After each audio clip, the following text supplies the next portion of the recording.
Allah asyhadu anna Muhammadar Rasulullah. Beres langsung berangkat ke Indonesia hibar teu bisa. Lantaran babacaan anak nu tadi makan babacaan Hindu. Kuari makan geus Islam. Kunyana dibaca babacaan anu tadi teu manyur. Akhirna maca Bismillahirrahmanirrahim. Rada hampang tapi can bisa hibar. Rada hampang. Coba Bang Haji bismillah, coba kikituan coba. Baca sekali, baca dua kali, 3 kali dibere cara ku Sidina Ali. Hei, anjeun teh ayeuna geus Islam, deuk hiber ka Indonesia moal bisa make bahasa jeung wirid anu sok dipake ku anjeun. Bacalah bismillah jeung bacalah ieu ieu. Wali bejakeun anu ieu ieu nama. Bismillah na baca 9 kali ulah napas, tambahan baca ieu perem. Sok berangkat. Dibaca sesuai jeung perintah Sidina Ali. Datanglah ke Bogor.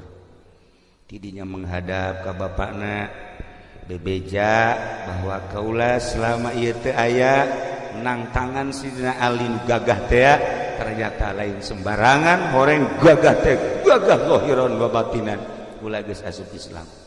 Bendulah Prabu Siliwangi. Akhirna indit Prabu Siliwangi.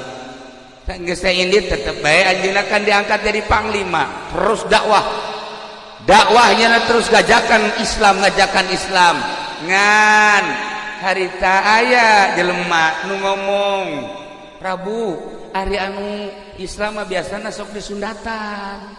Nah sekarang kula ge inget kula ge harita ku Sidina Ali disundatan cekeuna. Maka wari ente nu paheula di sundatan. Mangga disundatan kunyana disundatan kabeh. Kabeh. Henteu disesakeun jeung pamajikanna. Jeung tunggul-tunggulna. Bea kabeh. Didinya lah langsung ngagoler. Bae. Bae lah. Atuh kabeh bea. Maka pas di daerah anu disundatan paeh teh eta teh lemburna ngaranna Islam Salam. Islam Salam. Nah, atawa Islam Nunggal. Islam Nunggal nu kabelah dieuna dibahasakeun ku urang Garut mah Salam Nunggal. Tata dina mah Islam Nunggal. Kulantaran rada hese dilempengkeun Salam Nunggal.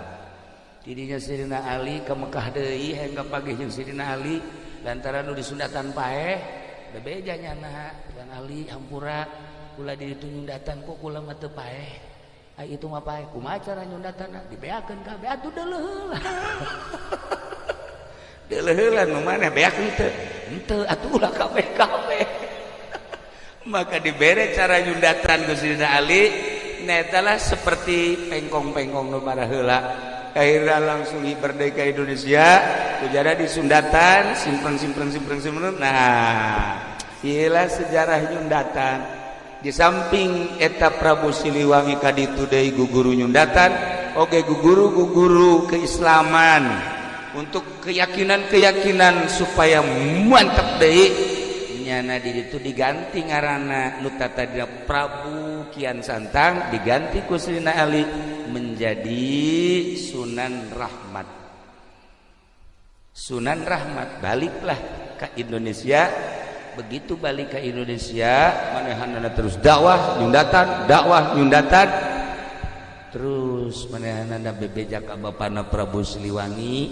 Prabu Siliwangi diajak Islam tetap tedae sekali 2 kali 3 kali ketika Sunan Rahmat keluar dakwah Prabu Siliwangi manehanana dengan bahasa manehanana meminta ka karuhuna supaya ieu kerajaan dirobah menjadi hutan.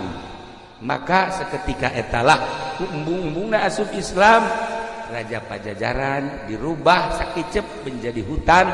Konon anu kuari terkenal hutan tersebut adalah nu aya di Bogor ngaranna naon teh Haji Medi?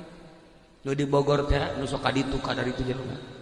Leuweung teh leuweung naon leuweung? Naon lain ya na tuh